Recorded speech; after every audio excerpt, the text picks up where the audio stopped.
بسم اللہ الرحمن الرحیم ومن مات وله الخيار، صفحہ نمبر 22 ہے۔ اور جو مر گیا اور اس کے لیے خیار رؤیت تھا، وله خیار رؤیتی بطل خیارہ، تو اس کا خیار رؤیت باطل ہو گیا۔ مطلب یہ ہے اس مسئلے کا، کسی نے کوئی چیز خریدی بغیر دیکھے، وہ چیز اس کے پاس ہے، دیکھنے کا اس کو اختیار باقی تھا لیکن انہیں مر گیا، تو وہ خیار منتقل ہو گیا، اس کے بھروسہ میں نہیں جاتا، مر گیا تو بات ختم ہو گئی، بے تام ہو گئی۔ ایسے لأنه لا يجري فيه الارث عندنا، اس لیے کہ اس میں وراثت جاری نہیں ہوتی ہمارے پاس۔ وقد ذکرناه في خيار الشرط، ہم اس کو خیار شرط میں بھی ذکر کر چکے ہیں۔ کوئی آدمی 3 دن کے اختیار کے ساتھ بھی کوئی چیز لیا اور لینے کے بعد مر گیا تو بولا جاتا ہے کہ بے پوری ہو گئی، اس کے بچے آ کے واپس نہیں کر سکتے۔ لأن العلم بأوصافه حاصل له، ارے نہیں، ومن رأى شيئا ثم اشتراه بعد موته بعد مدة كان على الصفة التي رآه فلا خيار له، اور جس نے کوئی چیز خریدی، کوئی چیز دیکھی، جس نے کوئی چیز دیکھی، ثم اشتراه بعد مدة، پھر اس کو خریدا ایک مدت کے بعد، فإن كان على الصفة التي رآه فلا خيار له، اگر وہ اس صفت پر ہو جس کو اس نے دیکھا تھا تو اب اس کو کوئی اختیار نہیں ہوگا۔ مثلا بسا اوقات ایسا ہوتا ہے کہ آدمی جو ہے دکان میں ایک چیز دیکھا، پہلے دیکھا، ادھر ادھر سے گھور کے دیکھا کرا، چلے گیا، سمجھ میں آ گیا، خریدا نے، بعد میں جو ہے 2-4 دن کے بعد آ کے کیا کیا، اسی چیز کو بغیر دیکھے خرید لیا۔ خریدنے کے بعد اب اس کو خیار رؤیت حاصل نہیں ہے، اس کو خیار رؤیت کیوں حاصل نہیں؟ پہلے دیکھ چکا ہے نا، دیکھ کے خریدا تو پہلے دیکھ چکا ہے تو اب خیار رؤیت اس کو حاصل نہیں ہے۔ مگر اس کے لیے 2 باتیں ہیں، ایک تو یہ ہے کہ اس صفت پر رہنا جس صفت پر انہیں دیکھا تھا، اس صفت پر رہنا، مثال کے طور پر اگر جو ہے صفت بدل گئی تھی، پہلے جیسا دیکھا تھا اب ایسا نہیں ہے، اس کا کلر چینج ہو گیا ہے، یا جو ہے اس میں کوئی چیز کا اضافہ یا کوئی چیز کی کمی ہے، تو پھر اب خیار رؤیت اس کو حاصل رہے گا۔ اب پھر وہاں پہ اختلاف بھی ہو جاتا، انہیں بولتا نہیں نہیں تم دیکھے سو ایسی تھی، بولتا انہیں کیا بولتا، نہیں نہیں میں دیکھے سو ایسا نہیں تھا، بولتا۔ اب اس کے بعد کس کی بات کا اعتبار ہے، وہ آگے آ رہا۔ تو اور جس نے دیکھا کوئی چیز پھر اس کو خریدا ایک مدت کے بعد، یعنی چند دنوں کے بعد، سمجھو 2-4 دن، 10 دن، 20 دن، اگر وہ اسی صفت پر ہو جس کو اس نے دیکھا تھا تو اس کو کوئی اختیار نہیں ہوگا۔ لأن العلم بأوصافه حاصل له بالرؤية، اس لیے کہ اس کے اوصاف کا علم، دیکھنا کس واسطے ہوتا ہے؟ اوصاف کے جاننے کے لیے دیکھنا ہوتا ہے، دیکھنا کے لیے کس کے لیے ہوتا ہے؟ ہاں، اس کے اوصاف کا علم اس کے لیے رؤیت سے حاصل ہو جائے گا۔ کب؟ پہلے جو دیکھا ہے، رؤیت السابقہ، حاصل له بالرؤیت السابقہ، پہلی رؤیت سے اس کو حاصل ہو گیا ہے۔ وبفواتہ یثبت الخیار، اور اس کے فوت ہونے سے خیار ثابت ہو جاتا ہے۔ کون سا فوت ہونے سے؟ یعنی کہ رؤیت فوت ہونے سے، پہلے دیکھا ہوا نہیں ہے، پہلے دیکھا ہوا نہیں ہے تو خیار حاصل ہے، یا جو ہے پہلے دیکھا ہوا ہے لیکن اس کے اوصاف بدلے ہوئے ہیں تب بھی خیار حاصل ہے، تب بھی خیار حاصل ہے، اور اس کا اوصاف کا علم نہ ہونے سے خیار ثابت ہو جاتا ہے۔ الا اذا كان لا يعلمه مرئیۃ، مگر یہ کہ جب وہ اس کو نہیں جانتا تھا، دیکھی ہوئی چیز، تب بھی خیار حاصل ہے، یعنی دیکھا تھا لیکن خریدتے وقت میں یہ معلوم نہیں ہے اس کو کہ یہ دیکھی ہوئی چیز ہے، خریدتے وقت میں دیکھی ہوئی چیز ہے، تو اب اس کو خیار حاصل ہے دیکھنے تک کے لیے، دیکھنے کے لیے خیار حاصل ہے۔ لعدم الرضا بھی، کیونکہ اس سے اس کی رضامندی مکمل نہیں ہے۔ یعنی اس کی مثال ایسی ہو سکتی ہے کہ کوئی چیز جو ہے ایک دکان میں گلدستہ وغیرہ دیکھا، اچھا سا دیکھ کے چلے گا، واپس آ کے ایک دوسرا گلدستہ ہے سمجھ کے لے لیا، تو اس میں خیار رؤیت حاصل ہے، اس کو لیا، وہی دیکھا ہوا ہی لیا، لیکن یہ سمجھ کر لیا کہ یہ میں دیکھا ہوا نہیں ہے، تو اب اس کو خیار رؤیت حاصل ہے، بولنا چاہتے ہیں۔ لعدم الرضا بھی، اس سے رضامندی نہ ہونے کی وجہ سے۔ وَإِن وَجَدَهُ مُتَغَيِّرًا فَلَهُ الْخِيَارُ، وہی بات، اگر وہ اس کے اندر تغیر پاتا ہے، تبدیلی پاتا ہے، یعنی جس وقت پہلے دیکھا تھا اس اوصاف کے ساتھ وہ نہیں ہے، اب اس کے اندر تبدیلی آ چکی ہے، تو پھر اس کو خیار رؤیت حاصل ہے۔ مگر پھر اختلاف رائے ہو جاتا دونوں میں، انہیں بولتا نہیں وہی صفت پر ہے، بولتا کون؟ بیچنے والا، انہیں بولتا کہ نہیں وہ صفت پر نہیں ہے، بولتا ہے۔ اور اگر اس کو پاتا ہے متغیر یعنی تبدیل شدہ، فلہ الخیار، تو اس کو اختیار حاصل ہے۔ لأن تلک الرؤیت لم تقع معلمۃ باوصافہ، اس لیے کہ وہ رؤیت یعنی جو پہلے ہو چکی تھی، وہ رؤیت اس کے اوصاف کو بتلانے والی واقع نہیں ہوئی، معلمہ یعنی علم دینے والی، اس کے اوصاف کا علم دینے والی واقع نہیں ہوئی۔ فَكَأَنَّهُ لَمْ يَرَهُ، گویا کہ اس نے اس کو نہیں دیکھا، پہلے جیسا دیکھا تھا اب ویسا نہیں ہے. وَإِنِ اخْتَلَفَا فِي التَّغَيُّرِ، اب یہاں وہی اختلاف رائے کہ تغیر میں دونوں میں اختلاف ہو چکا ہے. تغیر میں خریدنے والا یہ بولے گا کہ نہیں میں پہلے جیسا دیکھا تھا ویسا نہیں ہے، اب یہ بدلا ہوا ہے لہذا مجھے خیر رویت حاصل ہے. لیکن بیچنے والا بولے گا کہ نہیں اسی کیا کہتے ہیں طرز پر ہے، پہلے جیسا تم دیکھے تھے اس میں کوئی قسم کی تبدیلی نہیں ہے. تو اس طرح پر بولتے ہیں تغیر میں اختلاف. اور اگر وہ دونوں اختلاف کریں تغیر میں فالقول قول البائع، تو یہاں پر بائع کا قول ہی مانا جائے گا. جس کا قول مانا جائے گا بیچنے والے کا ہی مانا جائے گا.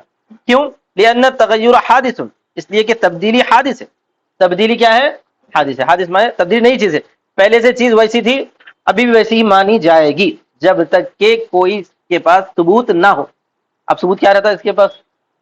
گواہ رہنا چاہیے نا. ہاں تو اس وقت جو ہے اصل میں دعووں کے اندر یہ ہوتا ہے کہ جو ظاہر کا دعویٰ کرتا اس کو منکر کہا جاتا ہے، جو ظاہر کا دعویٰ کرتا اس کو منکر کہتا ہے. تو پہلے سے کوئی چیز ہے، اب مشتری دعویٰ کر رہا ہے کہ اس میں بدلاؤ ہوا ہے، مشتری تو اس کے پاس گواہ ہونا پڑتا. تو اس کے پاس گواہ تو رہتے نہیں. اس کے پاس گواہ اگر نہ ہو، جیسا کہ عام طور پہ نہیں رہتے گواہ، خریداری ایک ہی آدمی کرتا ہے، اس کے پاس گواہ نہ رہنے کی وجہ سے بات کس کی مانی جاتی ہے؟ بائع کی بات مانی جاتی ہے، کیونکہ جو چیز پہلے سے تھی اسی کو ثابت مانا جاتا ہے. تبدیلی ہوئی ہے تو پھر دلیل پیش کرنا پڑتا. تبدیلی ہوئی ہے تو اسی کا نام گواہ. اگر وہ دونوں اختلاف کریں تغیر میں تو قول بائع کا مانا جائے گا، اس لیے کہ تغیر یعنی تبدیلی حادث ہے. وَسَبَبُ اللُّزُومِ ظَاہِرٌ، اور لزوم کا سبب تو ظاہر ہے. لزوم کا سبب کا مطلب یہ کہ انہیں پہلے سے دیکھا ہوا ہے تو وہ چیز ویسی ہی ہے لہذا بیع لازم ہو گئی، یہ بالکل ظاہر ہے. اور بائع کس کا دعویٰ کر رہا ہے؟ ظاہر کا دعویٰ کر رہا ہے. جو ظاہر کا دعویٰ کر رہا ہے اس کو منکر کہتے ہیں. جو ظاہر کا دعویٰ کر رہا ہے، جو مدعی ہوتا ہے وہ خلاف کا دعویٰ کرتا ہے، اس کے لیے کیا ہونا پڑتا ہے؟ گواہ ہونا پڑتا ہے. الا اذا بعدت المدت على ما قالوا، ہاں اس میں ایک شکل یہ ہو سکتی ہے اگر مدت بہت لمبی ہو گئی، مدت بہت لمبی، سال 2 سال 3 سال کے بعد جو ہے آگے خرید رہا ہے، تو مدت لمبی ہونے کی وجہ سے اس کے اندر تبدیلی آنے کے امکانات زیادہ بڑھ جاتے ہیں. ایسی صورت میں پھر جو ہے بائع کی بات کو نہیں مانا جائے گا. سمجھ میں آ گیا؟ پھر مشتری کی بات کو ہی مانتے ہیں کیونکہ وہ چیز واقعتاً بدل گئی، سمجھا جاتا ہے کیونکہ مدت لمبی ہو چکی ہے. ہوتے نہیں ہوتے، چیزیں پرانے ہونے کے بعد خراب ہوتے نہیں ہوتے. وسبب اللزوم، اچھا مگر یہ کہ مدت لمبی ہو جائے. الا اذا بعدت المدت على ما قالوا، جیسا کہ بعض فقہاء نے فرمایا یعنی متاخرین نے. لأن الظاہر شاہد للمشتری، اس لیے کہ ظاہر جو ہے مشتری کے لیے ظاہر ہے، گواہی دے رہا ہے. ظاہر کس کے حق میں گواہی دے رہا ہے؟ یہاں پر کیا ہے ظاہر؟ کہ لمبا زمانہ ہونے کے بعد چیزوں میں تبدیلیاں آنے کے امکانات بڑھ جاتے ہیں. تو یہاں پر ایک طرح سے مشتری منکر کے درجے میں آ جاتا ہے. یہاں پر مثال کے طور 1 سال پہلے کوئی چیز خریدا تھا، اب بغیر کوئی چیز دیکھا تھا، خریدا نہیں، 1 سال پہلے کوئی چیز دیکھا تھا اب بغیر دیکھے خرید لیا. خریدنے کے بعد جو ہے مشتری بول رہا ہے کہ مجھے خیارویت حاصل ہے، تو اس کی بات ظاہر کے مطابق ہے. کیوں؟ اس لیے کہ 1 سال کے دوران یا 1.5 سال کے دوران چیزوں کے اندر تبدیلی آنے کے امکانات بڑھ جاتے ہیں. ٹھیک ہے، ایک اختلاف اس بارے میں بھی ہو سکتا ہے، اور ایک اختلاف اس بارے میں بھی ہو سکتا ہے کہ جو ہے ایک چیز رکھی ہوئی ہے، مشتری خرید لیا بغیر دیکھے، اب بائع بول رہا ہے کہ تم اس سے پہلے دیکھ کر گئے تھے، تم اس سے پہلے کوئی چیز دیکھ کر گئے تھے. بائع بول رہا ہے، مشتری بول رہا ہے کہ اس سے پہلے میں یہ چیز نہیں دیکھا تھا، اب دیکھ رہا ہوں لہذا مجھے خیارویت حاصل ہے. اس میں بھی اختلاف ہو سکتا ہے. تو ایسے اختلاف میں مشتری کے اختلاف کو مانا جائے گا، مشتری کی بات کو مانا جائے گا. ایسے اختلاف میں مطلب دیکھنے نہ دیکھنے میں اختلاف ہے. اس میں اختلاف ہے. پہلے کیا اختلاف تھا؟ چیز کی تبدیلی اور غیر تبدیلی میں اختلاف تھا. یہاں پہ دیکھنے نہ دیکھنے میں اختلاف ہے. برخلاف اس صورت کی جبکہ وہ دونوں اختلاف کریں رؤیت کے بارے میں، لأن امر حادث، اس لیے کہ دیکھنا امر حادث ہے. یہاں پر دیکھنا کیا ہے؟ امر حادث ہے، اور نہ دیکھنا اصل ہے. کوئی بھی آدمی کسی کی چیزوں کو جا کے دیکھتا نہیں، تو نہ دیکھنا ہی اصل ہے. تو یہاں مشتری بول رہا ہے کہ میں نہیں دیکھا ہوں، تو وہ اصل کا دعویٰ کر رہا ہے. کیا کر رہا ہے؟ لہذا اسی کی بات کو مانا جائے گا. والمشتری ينکرہ، اور مشتری اس کا انکار کر رہا ہے. انکار کر رہا ہے مطلب جو ظاہر کے مطابق ہے اس کو منکر بولا جاتا ہے. جو ظاہر کے مطابق ہے اس کو، جو خلاف کا دعویٰ کرتا ہے اس کو کیا بولتے ہیں؟ مدعی بولتے ہیں. فیکون القول قولہ، تو قول اس کا قول ہوگا، یعنی مشتری کی بات کو یہاں مانا جائے گا. تو خلاصہ کیا ہوا؟ دیکھنے میں تو اگر مشتری تسلیم کر رہا ہے لیکن چیز کی تبدیلی کا انکار کر رہا ہے، چیز کی تبدیلی کی بات کہہ رہا ہے، تو اس وقت بائع کی بات کو مانتے تھے. اور اگر جو ہے مشتری اس چیز کے دیکھنے ہی سے انکار کر رہا ہے تو مشتری کی بات کو مانا جائے گا، بات ختم ہوئی۔ اس کے بعد اور ایک مسئلہ ہے، مسئلہ یہ ہے کہ اگر کوئی آدمی جو ہے ایک کپڑوں کا ایک بنڈل جو ہے خریدا، کپڑوں کا ایک بنڈل خریدا اور اس کو دیکھا نہیں، بغیر دیکھے اس میں سے ایک کپڑا کسی کو بیچ دیا، بغیر دیکھے ایک کپڑا کسی کو بیچ دیا، بیچتے ہی جو ہے اب اس کو خیار رویت حاصل نہیں ہے، کیونکہ چیز اس کے ہاتھ سے نکل گئی، خیار رویت اب اس کے پاس بچا ہوا نہیں ہے، حتیٰ کہ اگر وہ چیز جو ہے واپس اس کے پاس لوٹ کر آ جائے، اگر وہ چیز اس کے پاس لوٹ کر آ جائے کسی جو ہے ایسے سبب سے جو فسق ہے، کسی ایسے سبب سے فسق ہے، تو پھر اس کو خیار رویت حاصل رہتا ہے۔ آیا سمجھ میں؟ ایک کپڑوں کا بنڈل ہے، اس میں سے جو ہے 10 کپڑے سمجھو، دیکھا بغیر، عام طور پہ ہول سیلر کیا کرتے ہیں، دیکھے بغیر بنڈل ویسے ہی آتا ویسے ہی بیچ دیتے، یا ویسے آنے کے بعد جو اس میں سے ایک نکال کے بیچ دیا، پورا بنڈل نہیں دیکھا، جیسے ہی بیچ دیا ہے تو بقیہ کپڑوں میں بھی اس کو خیارویت حاصل نہیں ہے، اس بیچے ہوئے کپڑے میں بھی خیارویت حاصل نہیں ہے۔ آپ یہ بول سکتے ہیں نا بقیہ کپڑوں کو تو دیکھ کے واپس کر سکتا ہے، نہیں کر سکتا۔ کیوں نہیں کر سکتا؟ کہ اس کو بولتے ہیں معاملہ پورا ہونے سے پہلے معاملے کو بدلنا، تفرق سبقہ بولتے ہیں، کیا بولتے ہیں؟ انہیں پوری مبی کو ملا کے ایک حیثیت سے خریدا تھا، اب اس میں سے جو ہے ایک نکال کے بیچ دیا تو وہ مبی ہو گئی۔ اور اگر آپ خیار رویت بقیہ میں حاصل ہے اس کی وجہ سے واپس کر سکتا ہے بولے تو بقیہ معاملہ پورا ہوا ہی نہیں، اس سے پہلے پہلے آپ دوسرا معاملہ شامل کر دیے تو یہ بات غلط ہو جاتی ہے۔ اس واسطے بقیہ کپڑوں میں بھی اس کو واپس کا اختیار نہیں ہے، اور جو بیچا ہوا کپڑا ہے اس کو بلا کر بھی دیکھ کر اس کو بھی واپس کرنے کا اختیار نہیں ہے۔ تو جیسے اس نے اس کے اندر عمل دخل کر دیا تو خیار رویت ختم ہو گیا۔ ہاں ایک شکل بچتی ہے، وہ ایک شکل یہ ہو سکتی ہے کہ وہاں سے وہ کپڑا جو ہے بغیر کسی تبدیلی کے فسخ کی شکل میں آیا، آ کے اس کے بعد رکھا، پھر انہیں وہ کپڑے کو اور یہ بقیہ کپڑوں کو دیکھنے کے بعد خیار رویت اختیار کر سکتا ہے۔ ایک شکل یہ ہو گئی۔ دوسری یہ ہے کہ بقیہ کپڑوں کے اندر اگر عیب نظر آیا، بقیہ کپڑوں کے اندر عیب نظر آیا تو عیب کی وجہ سے واپس کر سکتا ہے، وہ ایک الگ شکل ہے۔ عیب کی وجہ سے معاملہ پورا ہو جاتا ہے، عیب کی وجہ سے پورا ہو جاتا ہے۔ جیسے ہم کو چیز بازار سے خرید کے لا لیے، یہ سمجھ کے لا لی کہ اچھی ہے، لانے کے بعد ہم کو دیکھے جو ہے وہاں کہیں سوراخ پڑا ہوا یا کچھ اس کے اندر نقصان ہے، جیسے کپڑا ہے مثال کے طور پر، اوپر سے دیکھے تو اچھا نظر آیا، واپس لانے کے بعد جو ہے ایک جگہ پھٹا ہوا ہے یا ایک جگہ جو سوراخ ہے، کچھ بھی ایسا ہے تو وہ کیا ہو جاتا ہے، وہ عیب ہو جاتا ہے۔ اس عیب کی وجہ سے ہم جا کے واپس کر سکتے ہیں، نہیں کر سکتے؟ واپس کر سکتے ہیں۔ ایسی صورت میں اگر چند کپڑے بھی لے کر آئے اور ان چند کپڑوں کو جو ہے ایک آدھ اس میں سے نکال کے بیچ دیے، بقیہ ایک آدھ کپڑے کے اندر عیب نظر آیا تو اس عیب کی وجہ سے اس حصے کو واپس کر سکتے ہیں۔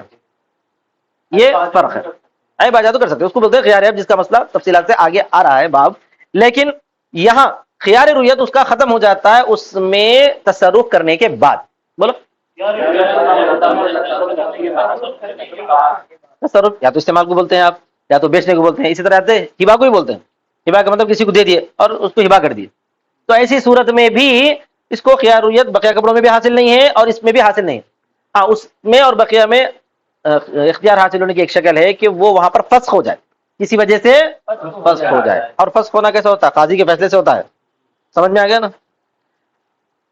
ومن اشترى عدل زتی، زتی کپڑوں کے ایک بنڈل کو کسی نے خریدا، زتی بولے تو کپڑوں کا نام ہے، جیسے آج کل کتان، ٹیریکاٹ، کاٹن وغیرہ ہے، اس زمانے میں زتی بول کے کپڑے ہوتے تھے۔ تو عدل مانے بنڈل، زتی کپڑوں کے بنڈل کو خریدا، ولم یرہ اور اس کو دیکھا نہیں تو خیار رویت حاصل تھا، فباع منہ ثوبا تو اس سے ایک کپڑا بیچ دیا، اس میں سے نکال کے، بنڈل تھا نا اس میں سے ایک کپڑا بیچ دیا، او وہبہ وسلمہ یا اس کو ہبا کر دیا اور سپرد کر دیا۔ ہبا کر دیا تو صرف زبان سے ہبا کرنے سے ہبا مکمل نہیں ہوتا، ہبا مکمل کب ہوتا ہے؟ دے دینا۔ بیچنا تو مکمل ہو جاتا ہے بغیر قبضہ دیے کے، لیکن ہبا مکمل نہیں ہوتا ہے۔ لم یرد شیئا منہا اب اس میں سے کوئی بھی چیز وہ نہیں لوٹا سکتا ہے، نہیں لوٹا سکتا ہے مطلب خیار رویت کی وجہ سے بھی، اسی طرح خیار شرط کی وجہ سے بھی، خیار شرط بھی مطلب گزر چکا ہے، خیار شرط میں بھی بتایا گیا ہے کہ نہیں لوٹا سکتے اس پر عمل دخل کرنے کے بعد یا دوسروں کو بیچنے کے بعد، تو اسی طرح خیار رویت سے بھی نہیں لوٹا سکتا، الا من عیب مگر عیب کی وجہ سے لوٹا سکتا ہے۔ وکذا خیار شرط اسی طرح خیار شرط جیسا کہ پیچھے آ چکا ہے۔ لأنه تعذر رد فيما خرج عن ملکی اس لیے کہ رد متعذر ہو چکا ہے اس میں جو اس کی ملکیت سے نکل چکا ہے، جو اس کی ملکیت سے نکل چکا ہے اس کو تو رد نہیں کر سکتا، وہ تو دوسروں کے پاس چلا گیا۔ آپ بول سکتے ہیں نہیں بقیہ کو دیکھ کے تو لوٹا سکتا ہے نا، تو اس کو بھی نہیں لوٹا سکتا کیونکہ چیز کو آدھی آدھی کرنے کی اجازت نہیں ہے، پوری مبی مل کر ایک ہے، اس ایک مبی کو مطلب یہ کہ سبقہ مکمل ہونے سے پہلے پہلے صفقہ یعنی معاملہ مکمل ہونے سے پہلے پہلے تبدیل نہیں کر سکتے. اور معاملہ پورا کب ہوتا ہے؟ خیار رویت اگر باقی ہے تو معاملہ پورا نہیں ہوا. خیار رویت اگر باقی ہے تو نہیں ہوا. اسی وجہ سے خیار رویت کو ختم کر دیا جائے گا. ٹھیک ہے. اس لیے کہ رد متعذر ہے اس میں جو اس کی ملکیت سے نکل چکا ہے. وفی رد ما بقیہ تفریق صفقتی قبل التمامی، اور ما بقیہ کے رد کرنے میں یعنی جو کپڑے اس کے پاس موجود ہیں ان کو لوٹانے میں صفقہ کو بدلنا ہے پورا ہونے سے پہلے، یعنی معاملے کو بدلنا شمار ہوتا ہے پورا ہونے سے پہلے. پہلے معاملہ کتنا تھا؟ پورے 10 کپڑوں کا تھا. اب بول رہے ہیں کہ نہیں 9 کپڑوں کو واپس لے لو. تو اس صورت میں کیا سمجھ میں آئے گا؟ معاملہ پورا ہونے سے پہلے معاملے کے اندر تبدیلی لازم آ رہی ہے، ایسا نہیں کر سکتے. بولیے. لأن خيار الرؤية والشرط يمنعان تمامها، اس لیے کہ خیار رویت ہو خیار شرط ہو معاملے کے پورا ہونے سے روکتا ہے. اس سے پہلے بتایا جا چکا ہے خیار عیب سے معاملہ پورا ہو جاتا ہے. خیار عیب سے، کیونکہ عیب تو ایک عارضی چیز ہے، کسی میں بھی آ سکتی ہے، نظر نہیں پڑ سکتی ہے دیکھنے والے کی، اس کی بھی نہیں پڑ سکتی ہے، ہو سکتا نا ہے.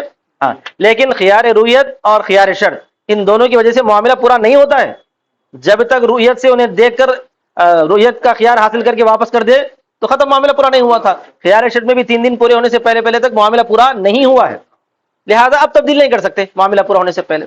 اس وجہ بخلاف خیار العیب، برخلاف خیار عیب کے لیے ان الصفقۃ تتم مع خیار العیب بعد القبض، اس لیے کہ صفقہ یعنی معاملہ پورا ہو جاتا ہے عیب کے خیار کے ساتھ قبضے کے بعد بھی. وَإِنْ كَانَتْ لَا تَتِمُّ قَبْلَهُ، اگرچہ کہ اس سے پہلے پورا نہیں ہوتا، اس سے پہلے پورا نہیں ہوتا. خیار عیب میں یہ بولا جا رہا ہے کہ خیار عیب میں قبضے سے پہلے معاملہ پورا نہیں ہوتا بولتے خیار عیب میں. اور یہاں جھگڑا کہیں کا چل رہا؟ قبضے کے بعد کا ہی چل رہا نا، انہیں لا کے رکھ لیا پہلے، اس کے بعد دوسروں کو بیچ دیا، تبھی یہ بات پیش آ رہی ہے. اسی وجہ سے جو ہے خیار عیب کو یہاں پر ذکر کر رہے ہیں کہ خیار عیب میں انہیں لا کر رکھنے کے بعد اس کے اندر اگر عیب نکل آیا یا اس میں سے کسی ایک کو بیچ دیا بقیہ میں عیب نکل آ گیا تو انہیں واپس کر سکتا ہے، کیونکہ خیار عیب میں معاملہ پہلے سے پورا ہو چکا ہے کیونکہ قبضہ کر لیا ہے. بولو.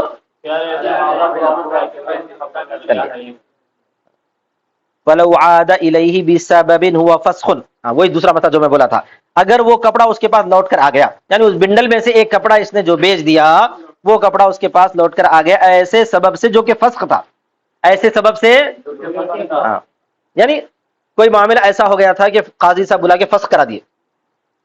انہیں جو ایک کپڑا بنڈل میں سے بیچ دیا تھا اس ایک کپڑے کے بارے میں قاضی نے فیصلہ کر دیا کہ یہ فسخ ہو گیا. اور یہ فسخ جو ہے قاضی کا ہی فیصلہ ہو سکتا ہے، آپس میں فسخ نہیں ہو سکتا. ادھر کو بے کا جہاں تک معاملہ ہے آپس میں فسخ نہیں ہے شریعت میں. آپ بولیں گے ایسا کیوں؟ جب بے پوری ہو چکی ہے پھر اگر انہیں لا کے واپس کر رہا ہے تو اس کو دوسری بے مانا جاتا ہے. شریعت بات کیا مانا جاتا ہے؟ آ رہا سمجھ میں؟ جیسے مثال کے طور پر ایک آدمی جو ہے دکان سے ایک چیز خرید کے لا کے رکھ لیا، گھر والے اس کو پکار لیے کیوں خریدے بھائی یہ چیز اچھی نہیں ہے، بیکار ہے، ایسا ہے ویسا. اب انہیں جا کے واپس کر رہا تو واپس کرنا بھی احناف کے اعتبار سے دوسری بے ہے. پہلے کیا تھا؟ پہلے انہیں اس سے خریدا تھا، اب انہیں جا کے اس کو بیچ رہا ہے وہی قیمت میں اگر انہیں لینے کو تیار ہو جائے تو. اسی وجہ سے اس کو فسخ نہیں بولا جاتا، یہ بھی ایک طرح کی بے مانی جاتی ہے. چنانچہ شفا بھی ہم پڑھ رہے ہیں نا، شفے کے اندر جو اس طرح کی واپسی کو بھی بے مانا جاتا ہے. مثال کے طور پہ ایک آدمی تھا پڑوس میں، انہیں اپنا گھر بیچ رہا تھا، بیچنے کی اطلاع پڑوسی کو تھی، بیچنے کی اطلاع پڑوسی کو تھی. تو پڑوسی کیا کرا، بھائی گنجائش نہیں میرے پاس، بول کے نظر انداز کر دیا، خاموش ہو گیا. تو انہیں ایک آدمی کو بھیج دیا، آصف کو بھیج دیا.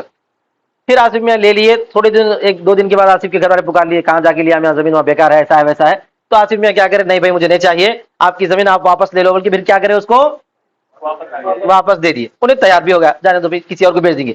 جیسے انہیں واپس لیا تو یہ بھی جو ہے ان دونوں کے حق میں تو واپسی شمار ہو رہی، لیکن حقیقت یہ بھی شریعت کے اعتبار سے بے شمار ہوتی ہے. ابھی بھی پھر انہیں دعویٰ کر سکتا ہے پڑوسی جو ہے، اب شبے کا دعویٰ کر سکتا ہے. کیا بول کے دعویٰ کر سکتا ہے؟ کیونکہ آپ لوگ دونوں بے کر رہے ہیں نا بھائی، واپسی ہو رہی، لیکن در حقیقت یہ کیا ہے؟ بے ہے. لہذا اس کو پہلے تو شفا حوالے کر دیا تھا تو اس وقت تو شفا چھوٹ گیا تھا اس کے ہاتھ سے، لیکن اب دوبارہ چونکہ بے ہو رہی ہے پھر اب شفے کا دعویٰ کر سکتا ہے. اب نئے مالک سے کرتا، اب یہ پرانا جو مالک تھا اس کے خلاف دعویٰ کرتا، اس کو مشتری سمجھتا ہے. سمجھ میں آ گیا نا؟ جی ہاں، وہی ہوتا طریقہ کار. تو خلاصہ یہ ہوا کہ جو ہے فسخ کا مطلب قاضی کے فیصلے سے ہونا. فسخ کا مطلب کیا ہونا؟ دونوں کا آپس میں جو معاملہ ہوتا ہے وہ بے ہی شمار ہوتی ہے. ریٹرن بے بولے ایسا، ادھر انہیں بیچا تھا اب انہیں بیچنے والا ہوگا ایسا. بہرحال فلو عاد الیہ بسبب هو فسخ، اگر لوٹ کر آ جائے وہ کپڑا اس کی طرف ایسے سبب سے جو فسخ ہے، تو یہ فسخ ہونے کا کوئی اور سبب ہو سکتا ہے، یعنی یہ کہ بے فاسد ہوئی تھی یا کچھ بھی ہوا تھا تو وہ فسخ مانی جاتی ہے. قاضی صاحب بلا کے بولتے ہیں بھائی تم لوگوں کا جو معاملہ ہوا تھا وہ غلط ہوا، فسخ کر دو. فهو على خيار رؤیتی، تو وہ خیار رؤیت پر باقی رہے گا. کتا ذکرہ شمس الائمہ سرخسی، امام شمس الائمہ سرخسی نے اسی بات کو ذکر کیا. وعن ابی یوسف، لیکن ابی یوسف سے ایک روایت ہے، اور ابی یوسف کے معاملات یہاں پہ زیادہ بہتر رہتے ہیں کیونکہ وہ قاضی القضات تھے نا. اکثر جو ہے جھگڑوں وغیرہ کے معاملات میں ابی یوسف کی بات بہت زیادہ اہمیت والی. ابی یوسف کہتے ہیں کہ نہیں، ایک مرتبہ انہیں بیچ دیا کسی ایسے سبب سے آئے جو فسخ والا سبب ہے، تب بھی اس کو اب خیار رؤیت حاصل نہیں رہے گا. بول رہے ہیں اب نہیں رہے گا. کیوں؟ لا يعود بعد سقوطه كخيار الشرط، اس لیے کہ وہ نہیں لوٹتا ہے اس کے ساقط ہونے کے بعد، جیسا کہ خیار شرط، یعنی جیسے انہیں بیچ دیا دوسرے کے ہاتھ کو تو رؤیت کا خیار ساقط ہو گیا تھا، پھر واپس اس کے پاس ایسے سبب سے آئے جو فسخ والا ہے، تو پھر جو ہے جو خیار چلا گیا تھا پھر پلٹ کے واپس نہیں آ سکتا ہے. کوئی چیز چھوٹ گئی بس چھوٹ گئی. وعلیہ اعتمد القدوری، امام قدوری نے اسی پر اعتماد کیا، یعنی اسی کو انہوں نے بہت زیادہ اچھا مسئلہ سمجھا ہے. اس سے پہلے ہم بولے نا بھائی قضا کے معاملات میں جہاں تک ممکن ہو سکے ابو یوسف کی رائے زیادہ اہمیت دی جاتی ہے. وآخر دعوانا الحمدللہ رب العالمین.